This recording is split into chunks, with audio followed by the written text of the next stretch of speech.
உங்க வீட்ல யாராச்சும் சாஃப்ட்வேர் இன்ஜினியர் இல்லைனா ஐடி ஊழியர்கள் யாராவது இருக்காங்களா? ஸோ அவங்களுக்கு தான் இந்த ஒரு வீடியோ ரொம்ப முக்கியமானதா இருக்கும். ஸோ ஆப்வியஸ்லி ரீசெண்டா போன வாரத்தில் வந்துட்டு டிசிஎஸ் 12,000 பேர்களை வந்துட்டு லே ஆஃப் பண்ண போறாங்க அப்படின்னு சொல்லி ஒரு அனௌன்ஸ்மெண்ட்டை கொடுத்திருந்தாங்க. இந்த 12,000 லே ஆஃப் அப்படின்றது டிசிஎஸோட மொத்த ஒர்க் ஃபோர்ஸ்லேயே வந்துட்டு வெறும் 2% தான். ஸோ கிட்டத்தட்ட 2% ஆஃப் மக்களை அங்க இருக்கிற எம்ப்ளாயிஸை லே ஆஃப் பண்றாங்க. ஸோ இதோட எண்ணிக்கை தான் 12,000 பேர்.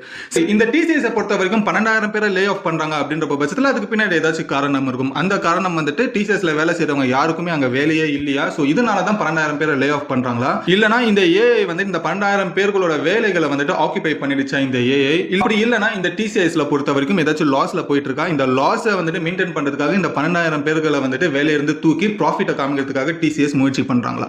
சோ இந்த மாதிரி ஏகப்பட்ட ரீசன்ஸ் ஏகப்பட்ட பேர் வந்துட்டு பேசப்பட்டு இருக்காங்க. பட் வெல் ஆக்சுவலி என்ன ரீசன், இது யாரெல்லாம் பாதிக்கப்படுவாங்க, டிசிஎஸ் முதற்கொண்டு இப்போ இதுக்கான ஒரு காரணத்தை சொல்லி இருக்காங்க. இந்த ஒரு காரணத்துல